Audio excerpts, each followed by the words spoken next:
In this episode of the RV Small Talk podcast, we're just going to shoot the breeze on the humidity that we live in and what it does for us as RVers, what it doesn't do for us. I took my frizzy hair and all. So humidity, that'll be a topic. And then what?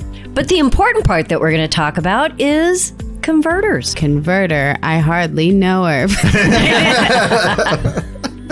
We get to talk to Todd from WFCO, and he's going to talk to us about, I don't know, converters, what they do, and some of the new stuff that's out there connecting to the lithium. So that'll be cool. Yeah, I'm telling you, folks, converters sound boring, but really what they can do for you more so now. Well, y'all hang in there because it's really pretty fun. Well, once again, this week, we'd like to do a shout out to our friends at the Truck Camper magazine. That's right, Truck Camper magazine. They do all the things from showing you the how-tos, the what-fors, and the where-to-goes. They have stories that are submitted in, and it's like this massive curated mess of what you need to know and what you need to inspire you to go. Okay, they might be insulted with the massive curated mess. No, curated is a good word. It's a smart word. But it's tons of fun to keep up with Truck Camper magazine. All right, so y'all keep up with Truck Camper magazine. It's free. You get to see lots of cool things,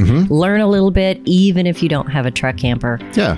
See some great adventures. Check it out. truckcampermagazine.com. And they are on the Facebooks, so you can find them there. But I'm telling you, go to their website and sign up to their email. Every single one is valuable. truckcampermagazine.com. Welcome to RV Small Talk, where we talk about lightweight trailers, truck campers, and the people, places, and adventures that go along with them. We are your hosts from Princess Craft RV. My name is Lindsay. I'm Clint. And I'm PJ, and we thank you so much for joining us today. Let's go. All right. But it's so humid. It is so humid. Well, we live in humid, and I think that there's various pockets around the U.S. where that is the general sentiment. And I know that in South Texas, where I grew up, absolutely. It felt like 80% humidity all the time. Where we are in Central Texas is pretty humid.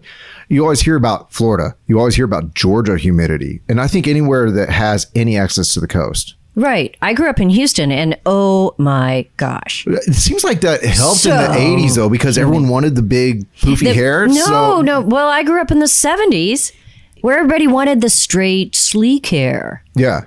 Hard to do. The Joni Mitchell Hard to do, hair? yes. Hard to do in 80% humidity. But we're not here to talk about our hair. We're here to talk about camping, campers, that stuff. So things are humid. Things are humid. Super humid. What do we do about it? Well, let's talk about our hatred of it first. Oh, no. 100% hate it. How much we hate it. However, I would prefer humid over cold, so I'm good. Well, wait. You could have humid cold. Yeah, the thing is when it's hot and it's humid, it feels even hotter and yuckier. And if it's cold and it's humid, it feels even colder. It feels clammier to me. So if it's cold and humid, I feel more clammy. And if it's hot and humid, it's sticky and it But if you have to go camping, do you like it when it's hot and humid or cold and humid? Hot. Mild and 75 and humid. with a light breeze.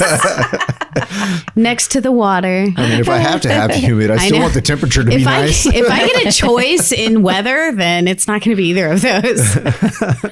Well, but humidity affects your RV and your experience in so many ways. I mean, it can really mess with you. So let's take, for instance, your bedding situation. Humidity can cause you problems by collecting underneath your mattress. Yeah.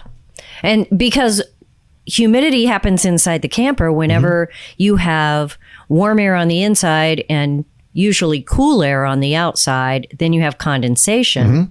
Or if it's hot and it's humid, there's just extra water everywhere. Yeah. And then it's all over everything. So, none of us want water inside the camper. No, you get that kind of stale funk or whatever going on in your camper. Yeah. Oftentimes it's due to the humidity that's trapped in there and lack of moving air.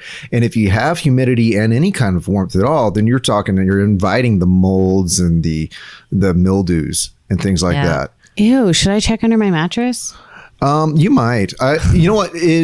In some situations, you might find a way to prop it up. You know, when you're not using it to allow airflow. I know there's a couple different systems that like do just that. They lift your mattress kind of Like the Froley system or Froley. What? I still don't know how to say that. Froley. Yeah, I don't know. But the cool thing is it comes in a little box and they're all little snap together pieces. Right. I never knew that until recently when we added one. So it just gives you that little cushion of air. Did you add one to your camper? I did not. Oh. But I might. You might, yeah. Okay. I don't know. Anyway, yeah. Very cool. So those are helpful. So airflow affects obviously your mattress, which if that gets any kind of mold or mildew in it, I mean, yikes, folks, and you're sleeping on it. And if you have any kind of sensitivities or allergies, that's a problem. But then it also goes into your clothing, because a lot of people keep their clothing stored in their trailer. Well, everything gets musty and the stuff that's stuck together gets musty.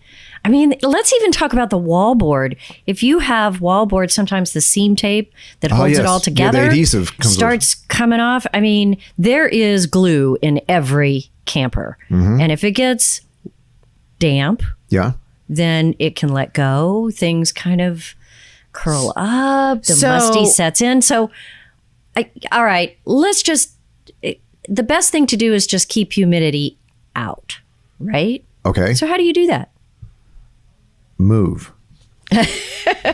Go camp in the desert, right? Yeah. Don't camp where it's humid. Okay, so here's a question for you. Do you know, and I did not know until recently, is it a hygrometer? Yeah, hygrometer. Mm-hmm.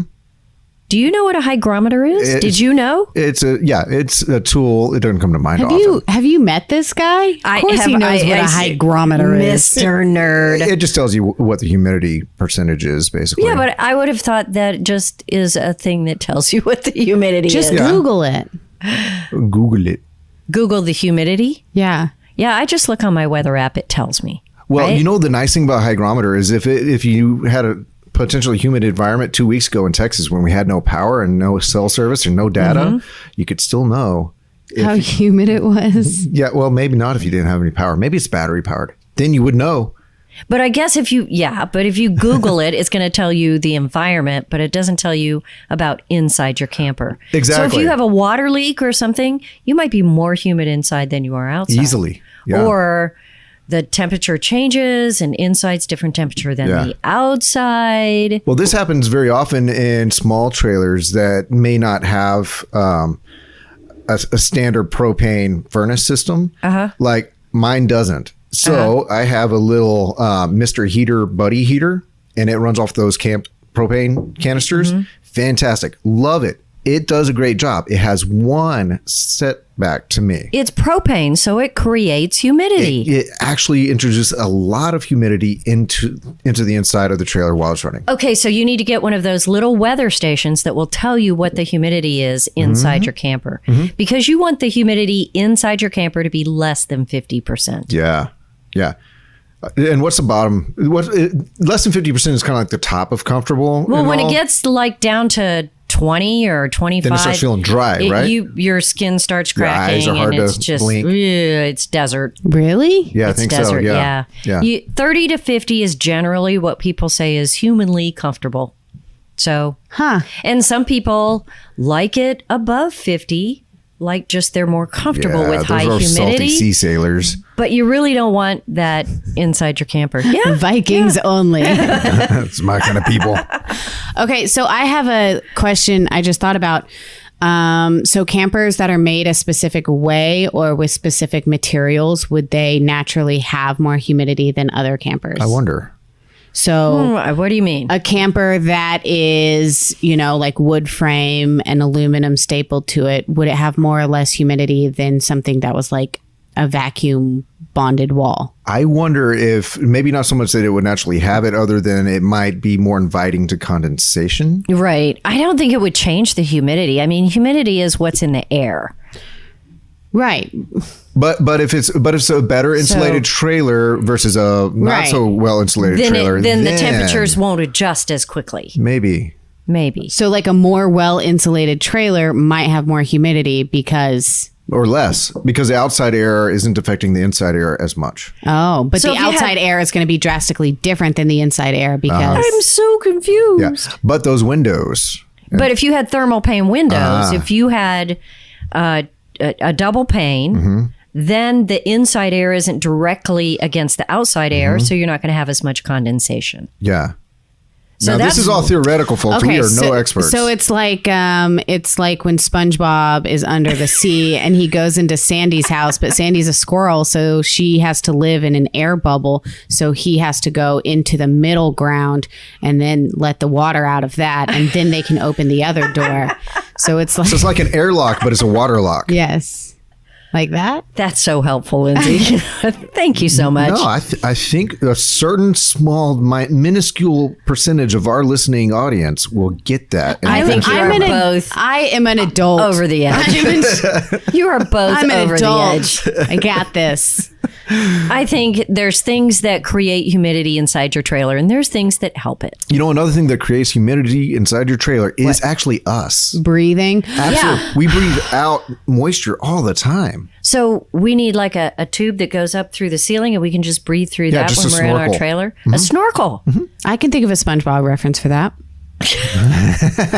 Just give me a second. I gotta find a way to use SpongeBob in the thumbnail. Oh, well, you remember the podcast where we did the SpongeBob or country song? Yes. Or That campground. was a train wreck. It was not. a It fun was train so wreck. fun. That was still the best so episode fun. we've ever done. Okay, I mean, You think that's the arguably, best? yes. Yeah. Oh, it was pretty fun. Because it had little to do with anything. Yes. Okay, so what else Okay. can we do about this humidity? It's because we live in a humid area and we tend to travel to, humid areas. Stop breathing.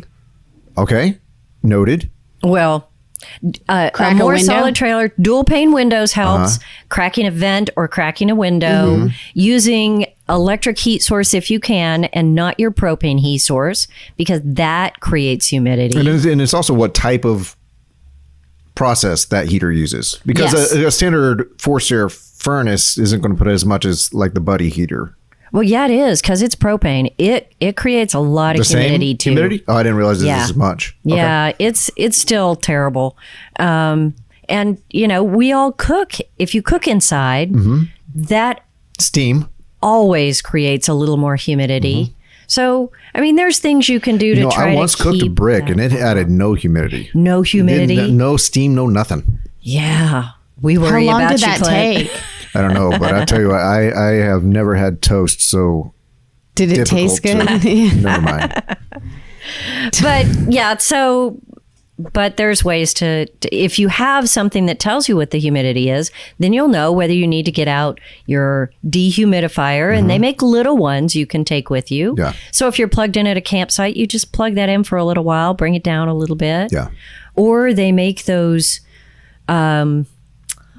Those little rock things, those little things full of pebbles. What do Yeah. they call them? They call dehumidifiers. Well, they don't, because that's usually something electric.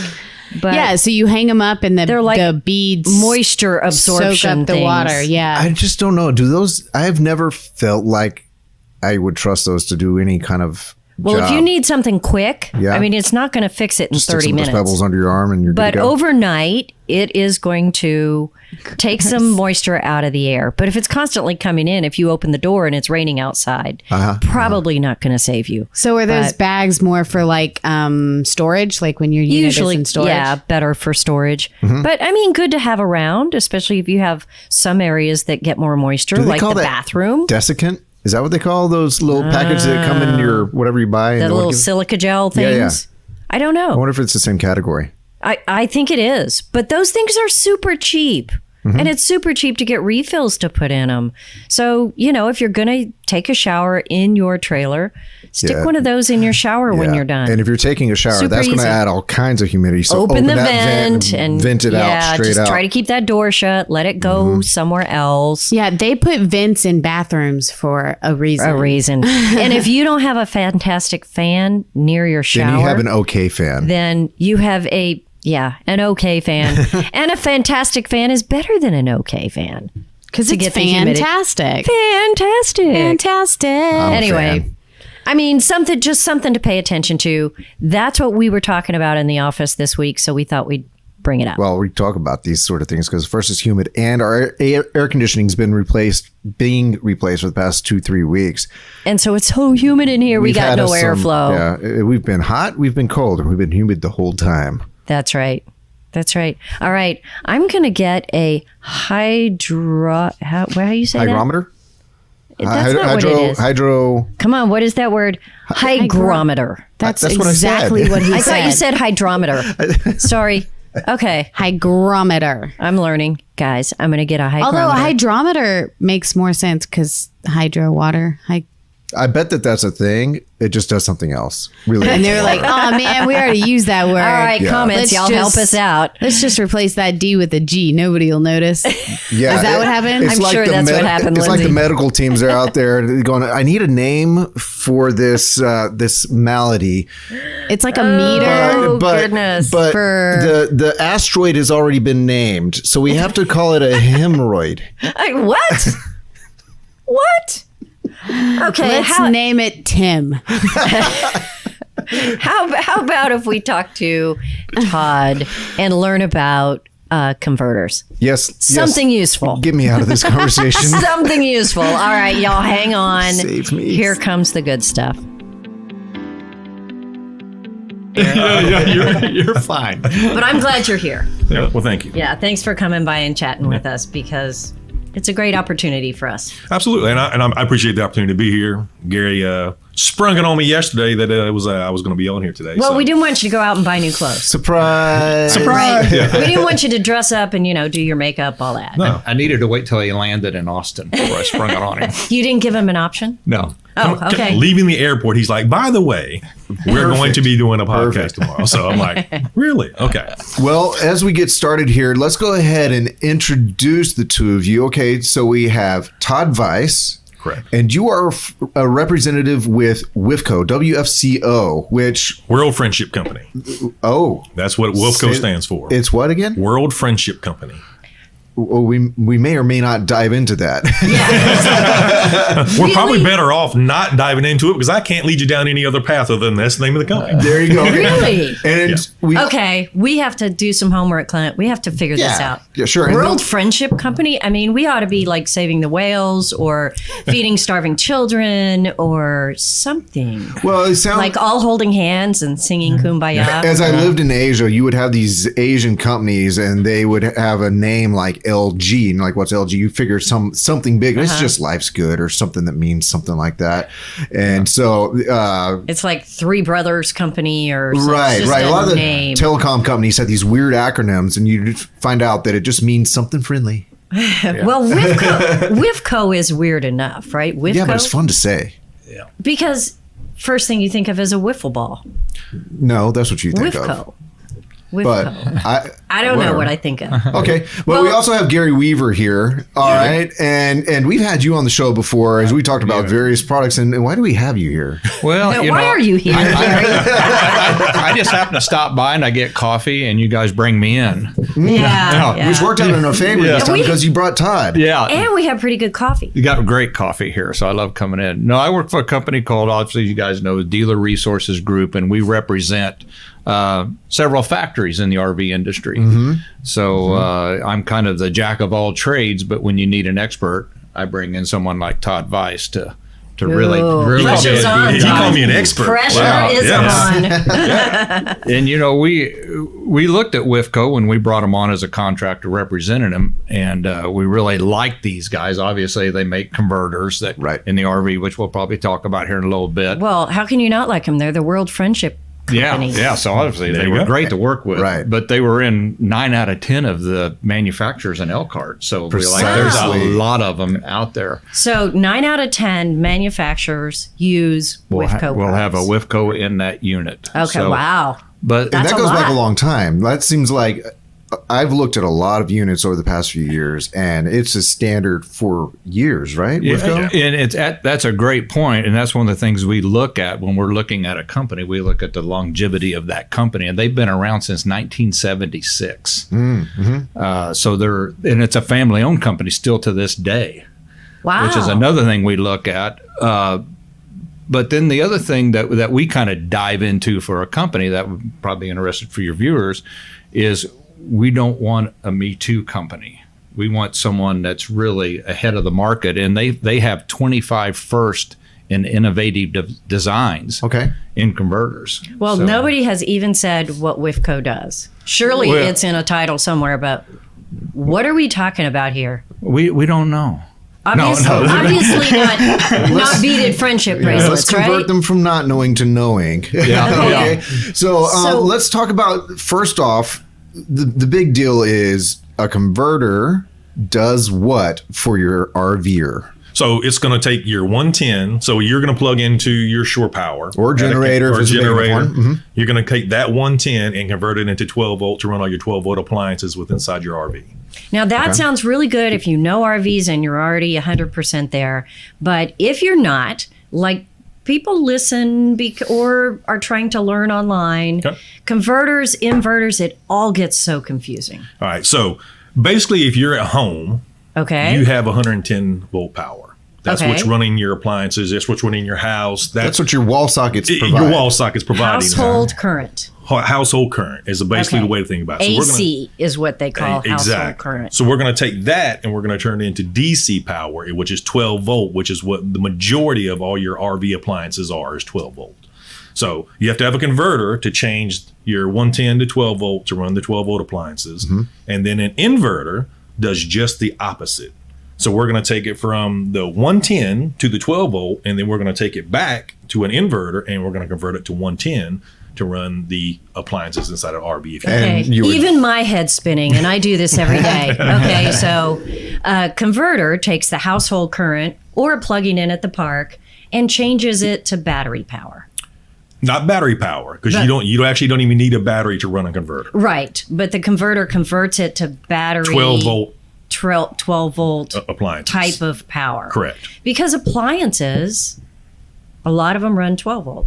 Pretty much everything in a trailer is 12 volt. For the most part, yes. Microwaves, maybe not. Microwave, air conditioner, and the household plugs. Pretty much everything else can run on 12 volt, like a refrigerator, or it runs on 12 volt in conjunction with gas, propane. Correct. Right? Yes. So every trailer has a converter. Correct. Because when you plug in at shore power, you want it to continuously feed your lights, your, water heater, your water pump. What else is there? You're going to have your toggle switches for your awnings, your slide outs. Oh, right. All that's going to be included with your 12 volt power in order to operate the unit. So if you don't have a converter, you're not going to operate anything in this RV. Your batteries are going to die, and your batteries shore are power go is not very going to quickly. work. Yep. Okay. So hopefully that clears up a little bit of that, because converters can be really confusing. It can, and when people start thinking, the only thing on an inverter side, the majority of what an inverter is doing inside an RV is running a household refrigerator, is becoming more and more popular because of the size of them. And then there are a lot of 12 volt appliance refrigerators out there that can run that are bigger. But that is primarily what our inverter, when it's being used inside a unit now, is being used for a household refrigerator. Can we put a link in the show notes? Absolutely. Is there a place that people can go to see this product? Absolutely. Our website, I'll be honest with you, our website is as good as there is in the industry. Oh, I thought you were going to say it's terrible. No. I thought you were going to say, you make an excuse for it. Nope. It's all relative. Have you seen the rest of the industry? Oh, yeah. Well, okay. All right. That's fair. I mean, we have catalogs that we hand out to the dealerships are bar none. The amount of information, it's unbelievable. Okay, but I'm not an engineer. I mean, and I realize, okay, I want to just put it out there. I am the woman in this room, but I'm pretty smart, and I get most of this stuff. Well, don't sell yourself short. I am not selling. I am doing just the opposite. You have totally worked on the other side of that firewall over there in the service center, and I am. pulled off some miracles. Thank you. I am doing the exact opposite, saying that I am not the dumb blonde in the room. But if it comes to learning about this, I might need some extra help. And so your website is going to teach me what I need to know The and website, whether this will do what I need. Catalogs. We have an 800 number that you can call into, and we actually have 8 engineers that have designed these products, they build these products, they live and breathe these products for 50 plus years experience amongst that group. And they will take your calls within a minute and a half, generally, so long as I've seen anybody ever wait on hold, and they get an expert to talk to. I am so impressed. And by the way, the retail customer can also call that number. Yes. That's just not to dealers. That's also for the retail customer as well. Awesome. So all of this will be in the show notes, Clint. Okay. Yeah.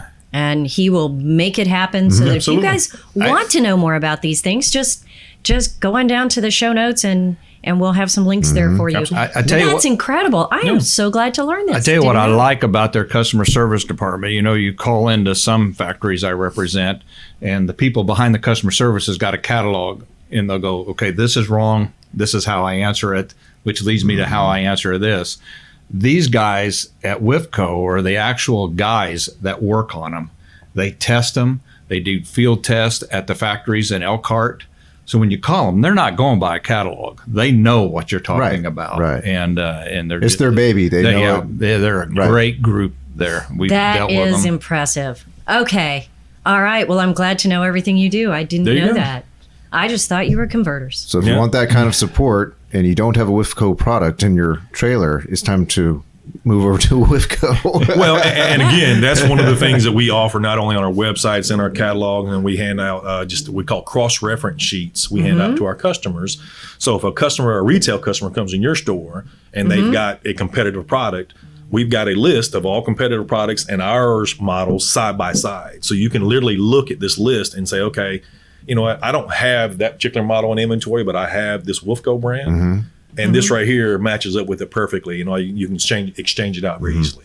Okay, you at WFCO, what is the buzz most recently? Lithium. Oh, it's It is the buzz in here too. the entire industry. Okay, but how does lithium play into what you do and what you bring to the table? All right. So again, we have anywhere between 90, 95% of the OEM business. So with that, we're already supplying them a standard converter. A lot of them have already switched over to our lithium converters now. Because if you have a lithium battery, you need a lithium charger or lithium converter in order to charge your lithium battery to 100%. Why is that? It's a charge rhythm. So Charge rhythm. Charge rhythm. So the charge rhythm on a standard converter to Charge rhythm. Yeah. Gotta get your beat going here. Tempo. So Oh, I forgot there's video. yeah. Okay. So your standard converter charges at a 14 point. When it goes into bulk mode, it goes into a 14.4 charge rhythm to Okay. charge the battery, and that's how you get it to charge up to 100%. On a standard lead Standard. acid, Yep, lead acid, AGM. yep. Yeah. Okay. So if you go to a lithium battery, you need to have a 14.6 charge rhythm. That little bit of difference? That little bit of difference in order to take it. The maximum we've ever gotten a standard converter to take a lithium battery is 90%. Never get it to charge anything over that. So you Okay. paid all this money for a lithium battery. Right. Now you're charging it only to 90%. Now that's the new normal for that battery. Well, and some of these lithium batteries hold a lot of power, so 10%'s It's a big deal, It's- and you're paying it's a some. big That's deal. why you buy a lithium. That's It's right. 100%. Yeah. exactly. Yeah. Exactly. Now, I have a question. If you said that if you charge only to 80, 85, 90%, that's the new normal, does that mean that lithium after that it has a memory and it no longer can charge to 100%? And it varies on batteries. Okay. But that is the norm on most of them, is after a period of time of charging it significantly only to that 85, 90% time, that becomes the new normal. So That's you your will ceiling never- at that That's the point. ceiling. Yeah. It's Don't like do the this old, to your battery. Exactly. Yeah. Okay. So what is your solution here? So again, we have straight lithium converters, and then we have our new lithium switch converters. Our lithium switch converters have been out for about a year right now, but we're just now really starting to get all the inventory in of them. And of course, with what we've been dealing with the last year, it's Right. been more difficult. Sure. So our lithium converters, when you install that, you're dealing with a lithium battery and a lithium battery only. It's only going to charge at the 13.6 and a 14.6 charge rhythm going to that battery. It's not possible to charge a regular battery, or it's just going to do a substandard job. If you have a lithium converter, you will overcharge a standard battery and eventually dry it out and boil it, and it'll be done. That's danger zone. Let's not go there. What? Don't want to do that. Yeah. It's pushing way too hard into that battery, and that's going to heat it up and boil it off, and then you got boiling If you're battery using a issues. regular battery With a lithium only with a lithium converter. converter. Yeah. Yes. Okay. So you're that's a burning up no-no. your battery. So you can Well, use a that's standard. just dangerous. So It is. that's It's just not gonna even cause- anything you want to try No. or get connected to. No. But then we had the new lithium switch, and what this is, it's a converter that actually has a toggle switch on our power centers that allow you to switch back and forth between lead acid and lithium. Why would you want to do that? Well, And, yeah. So, Why is that even so where helpful? this comes in handy, let's say you bought a new RV and you want solar and you want lithium batteries, you want to work. So you've spent a lot of money on lithium batteries. Good investment, by the way. Good investment. Mm-hmm. You change your converter over, so it's a lithium converter. 6 years down the road, you decide that you don't need lithium batteries anymore Crazy person. because you're either trading it in or it's gotten older and it's not working. So you want to go back. You don't want to invest in lithium batteries again or 10 years down the road. So you want standard batteries. This allows you just to switch back to normal converter for As easy as standard that. battery. As easy as that. Otherwise, you'd be changing out the whole converter. I assume that you have had in the past a lithium converter that's exclusive lithium. Is that correct? correct. So what's the price difference between the exclusive lithium, the one that can only do lithium? Lithium. Yeah. English is my first language. So the one that can just do lithium and the one that can switch between both. What's the price difference? It's very minimal.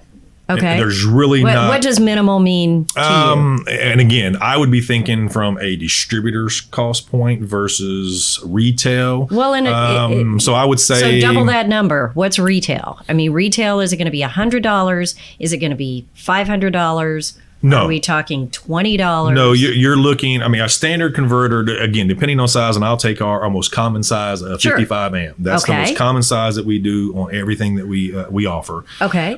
So our suggested retail price on a 55 amp would be somewhere right around $300 for a Okay. standard. Okay. And then to go to a lithium version, you'd be looking at about $310. That's it. It's very, very minimal. So pretty much the same price. cost plus a hamburger. There you go. Yeah. Yeah. Well, that's easy. That's Yeah. nothing. That's No. not really a Yeah. cost difference. For those who have a trailer that is a beloved trailer, they plan on it being the trailer for quite some years ahead. And they bought it 3 years ago with a standard WFCO product that didn't have the conversion switch in the back. Do your new models that have the conversion switch, are they direct replacement? Plug and play almost? No.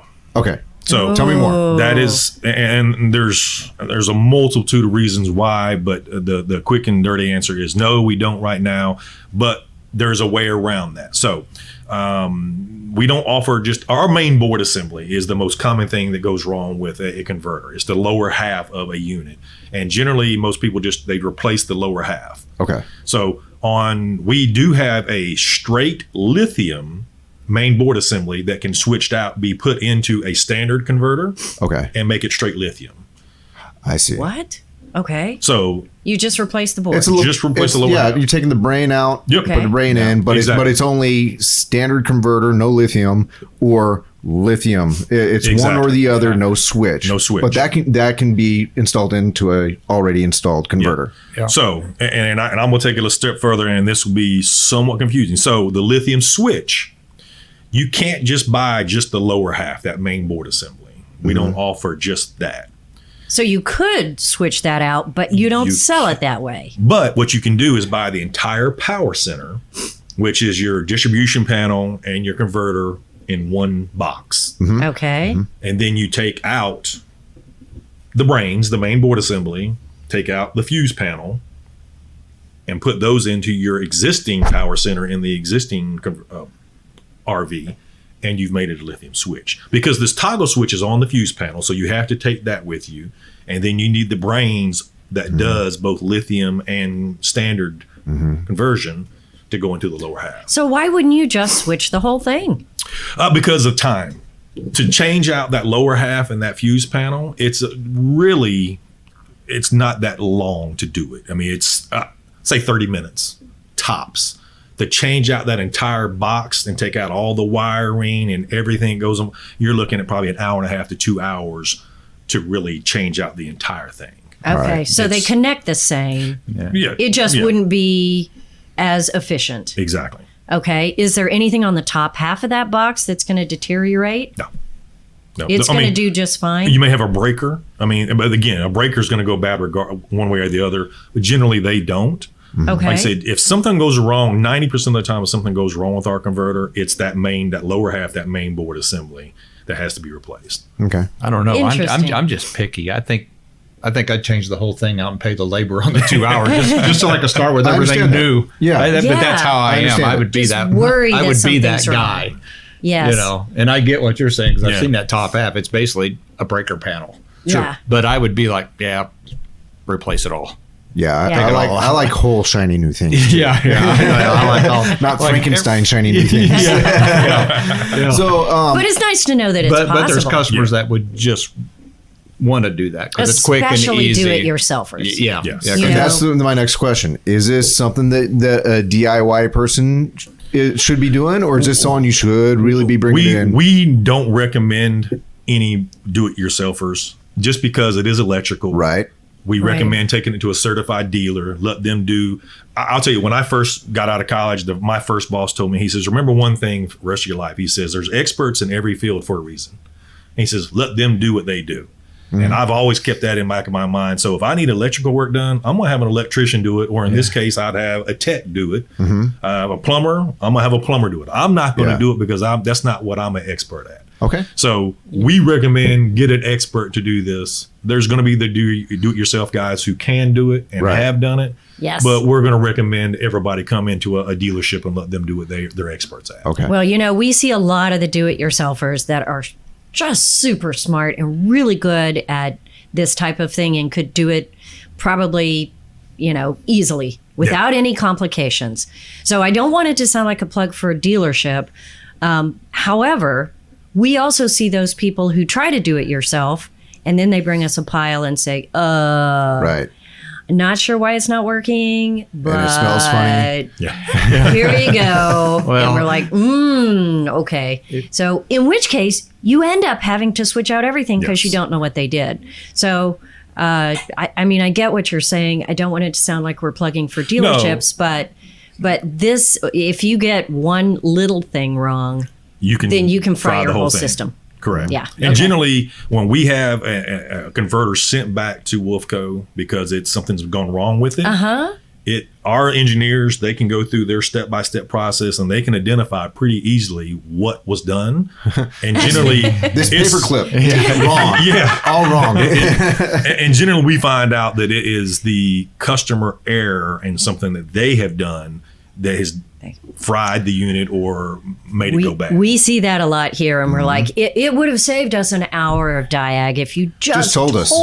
that you did this. Yes. And they're like, well, we didn't think that was the problem. What did the guy tell us yesterday about the laundry plug? We had a customer that wired up a laundry plug into an RV to plug into his house. It fried the converter. Yeah, which happens Well, of actually pretty course. often. Yes. Yeah, because We actually Really? tell That's people a common thing? do not plug this into your dryer plug. because it looks right, It and even an looks the electrician. same. Yes. You give your brother-in-law electrician, this is the plug that I'm using, and they'll say, I know that plug, Yeah. and Yes. it looks right, it fits right, it's not right. Nope. Not right. Well, I just got to say, after the freeze last week, you can talk to my wife and she will tell you I'm no plumber. I got the call that just said, just call the plumber. Just stop it. So everything I fixed doesn't work. Oh no, So plumbers are coming. There you go. So are you still using bathtub water? We finally got out of the snow melted bathtub water. And, but yeah, that was a good fix for a while. So something that your engineers might want to design into future products is, you remember the old operation game where it buzzes when you hit something wrong. Just build this into your product so when the DIY people are busting into their converters, it buzzes at them every time they hit something wrong. Yeah, well, when you look, Red nose we've and added everything. reverse polarity fuses in all of our products now. So we've tried to stop, Save the unit, mitigate how far the problem can go. That is definitely something we've taken in consideration over the years. I just need a buzz and a red nose. Yeah. Well, well, like I said, and if you look, I mean, on most of our power centers, you have a red indicator light. If you blew that fuse, that red light comes on, so it tells you exactly. It needs where to say you blew it. Yeah. And buzz. Yeah. So from a size standpoint, if someone were to do what Gary wants to do, will that space in your RV take the whole new unit? If you're like, I'm going to pay for the all new unit to go where my original unit goes, it's the same dimensions? Everything is identical with exception of the guts. So when you get into the brain and then that fuse panel are the exact same thing that you've got in there now. Okay. Okay, Very let me doable. be sure. If you have a converter, certainly it's a certain size converter maybe that runs the regular batteries. I have the plain Jane trailer. Okay. It's No, not you set don't. up for, I know your if trailer. if I did. That is true. I feel like I won the lottery here. Yeah, whole nother story. We're talking converters here. Sorry. If you have a trailer that has a basic converter and you're not set up for lithium, Yep. and you want to switch to lithium and you've switched to the lithium converter, is it the same size as the standard Correct. converter? Yep. And then if you say, I want the dual switch, what do you call it? The lithium switch. The lithium switch converter, then it's all the same size. All the same size, All three of them. Yep. And in general, they drop right in the same place. And you can even vary in the amperage of how big of the converter you want. Now, to a certain degree, and now on the power centers, they're pretty much all going to be the exact same size, 35 to 75. You get into the deck mounts, they vary a little bit in size, so it may be a slight difference. What does a deck mount mean? All right, so we have power centers and we have deck mount converters. They're all converters. A power center is going to be an all-inclusive box that has your distribution panel in it, and then have your converter in one box. Okay. A deck mount converter is a freestanding converter, and then you actually have a separate distribution panel. Oh, I've seen some builds like tied this. together. Yeah. Your breakers are over there. Yeah, Your converter's over here. exactly. Yeah, and generally you try to keep them as close together, but at OEM when they put in a trailer together, they're looking for space, and they just say, okay, Right. I'm gonna stick the converter underneath the bed. I'm gonna put the distribution panel underneath the actual in a storage compartment. Yeah. So they all do the exact same thing. They look slightly different just because the distribution panel is not in the same box as the deck mount, Okay. but they operate the exact same way. And as far as going from standard to lithium switch, all the same sizes. What percentage of manufacturers are using the deck mount? Is it a lot? Ooh, you know what? I don't know that. But is it like less than half? Is it 10 to 20%? Is it? Gary, you brought in an expert. Well, he's not a statistician, which is always what I want to know. Yeah. Because I don't see a lot of those. I mean, I know don't they're out either. there, I've but seen we a don't few. see them. Yeah, So- I really don't even have an idea of how many. I know we sell a lot of deck mount converters in a year. I mean, if you take our top 4 SKUs, and it's something we always talk about when we're out making Of calls, course. it's all 55 amp. And it goes our power center, or actually first our main board assembly. Our main board assembly, because again, that's the thing. If something goes wrong, generally that's what you're replacing. And then it goes into our deck mount, the 55 amp. Then you go to our entire power center, and then it goes to our universal replacement kit called our RAP, RAP. that we have. Those are our 4 most popular SKUs that we sell, and that order all in 55 amp. So I got to think that percentage is pretty far up there. It should be, I would think.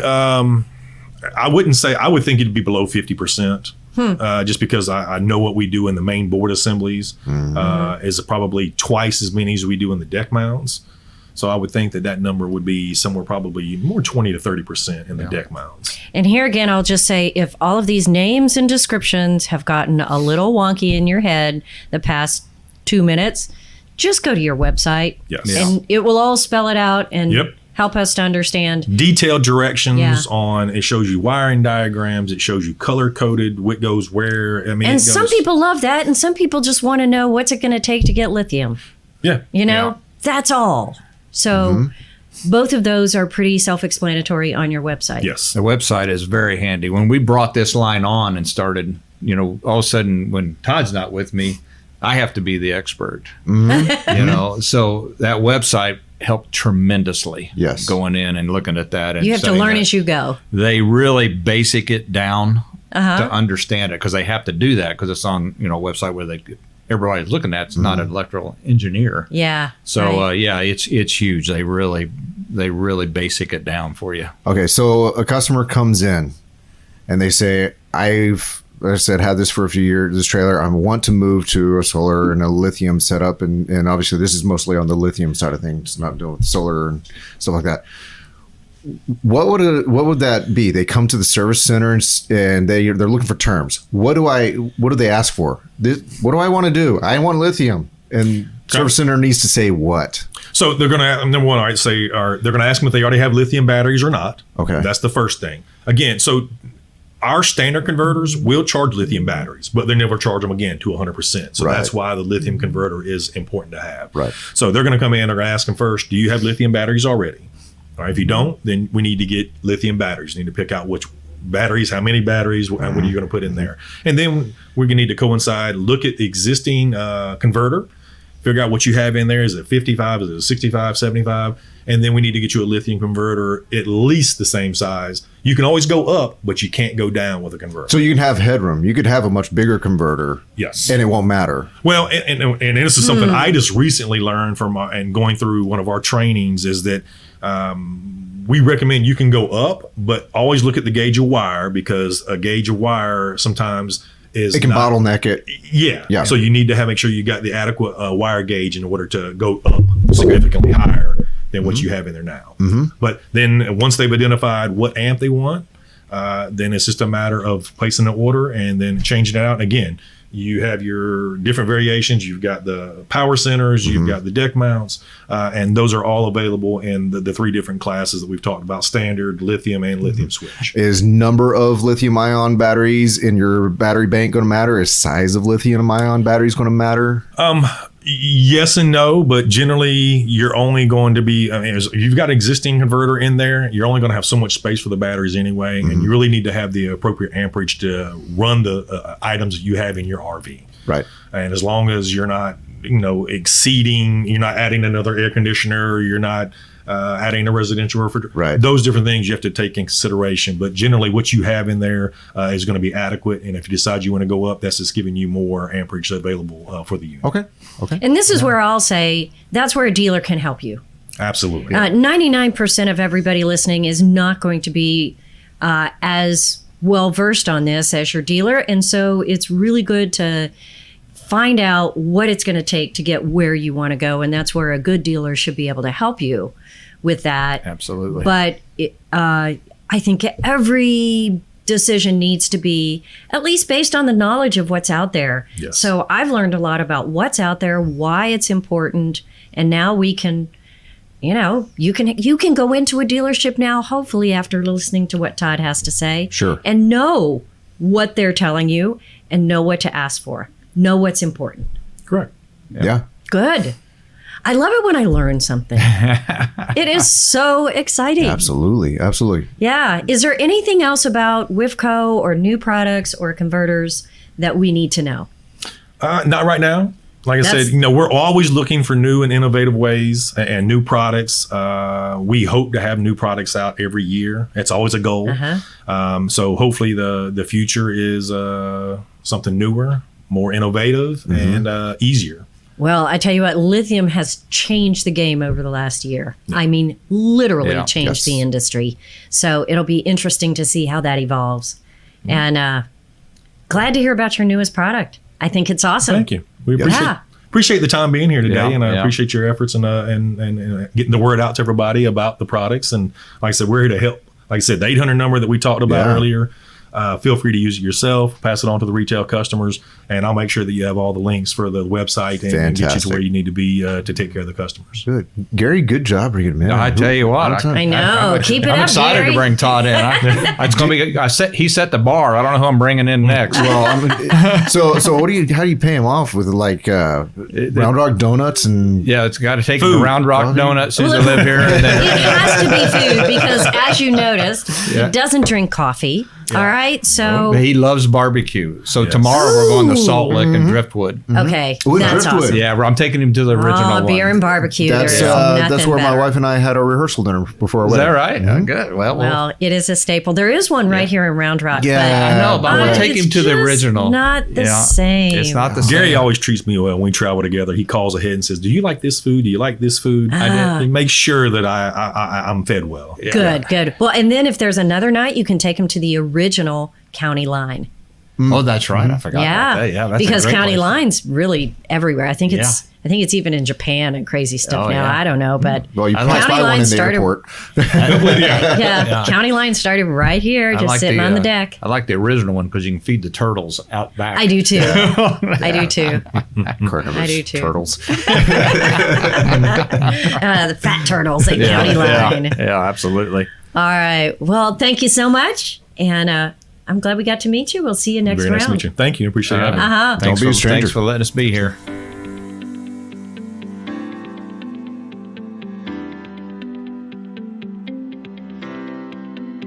Lindsay, I have to admit, your questions were spot on while Todd was here.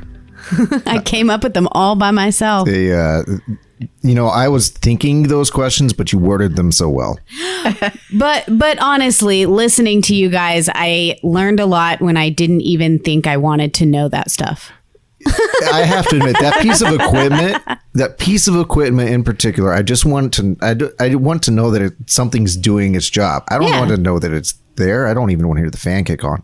I understand what it needs to. That's how most people feel about it. Just Right. do your job, stay over there, and don't bother me. Yeah. So it was good to talk to Todd. Good to learn a little bit, and now, now we know. because I do want lithium-ion. I do want solar. I do want all these updated things. I need that converter to come along for the ride. Come up to date. Come on, converter. to these times, and that was fantastic. And to know that there's options to make what you have, with some work, make what you have work, or to get OEM or whatever. It's going the right direction. But you know what? I bet someone out there still has a question about converters, and I want to make sure they get that answered. Yeah, I'm going to give you Todd's email and phone number. No, but you can email Sorry, us Todd. at rvsmalltalk@gmail.com. Send us any questions that we didn't answer so we can go ahead and get that cleared up. Send us pictures of your camping trip. Send us what you want to hear about on our Right. next podcast. That is rvsmalltalk@gmail.com. You can also connect with us on Facebook at RV Small Talk community page. Again, just sharing camping pictures, asking questions, talking gear, all the things. Come join us. It's really fun. And if you enjoy our podcast, we would absolutely appreciate it if you could go on Apple Podcast and rate and review us. 5 stars. That makes a world of difference in getting our podcast out there so more people can listen to us and connect with us. We would love that. Thank you so much. That's a wrap. Thank you so much for joining us. Check out all of our episodes at rvsmalltalk.com, and we will be seeing you next time. Stay humid.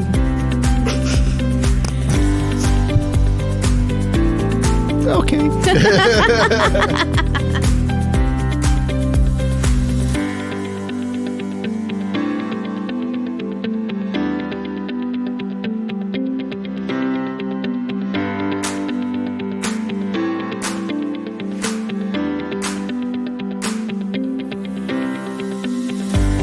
So I was a cool guy in my 93 Dodge Dynasty What? when I was in high school. You were the cool guy? Yeah, and Sure? I absolutely, you can't convince Just like me the type otherwise. of cool guy If that you thinks deem he's yourself cool. so. Yeah. That's right. Well, that's pretty much anyone, right? So, So I was that guy. But not only was I in my blue Dodge Dynasty that we bought at auction from the power company, but I grew up in a South Texas town where big trucks or really blingy lowered cars with big shiny rims and spikes coming off of them and windows down. Everything had windows down with music pumping out of them. Well, my music out of my completely stock 93 Dodge Dynasty that I bought at auction from the power company, it was pretty happening. Rattle, rattle. Yeah. My music was the best of Glenn Miller. You are kidding me. I played the ever-loving. Wait, isn't Glenn Miller the... Oh, you got it. I was that guy. And you know what? I was having such a fun time laughing at myself being at that guy that I would crank it up on purpose to have that kind of fun.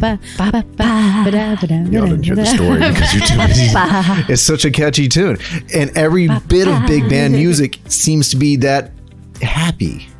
You know? That's boogie music. Well, Boogie music? Boogie woogie. My Spotify doesn't have that genre as an option. it doesn't have boogie music. It doesn't have buggy It music. had buggy music. It probably It's a has kid that. station. Boogie music? It has Glenn Miller. It has big band. Yeah. I was I've that seen that. guy. I was totally that guy.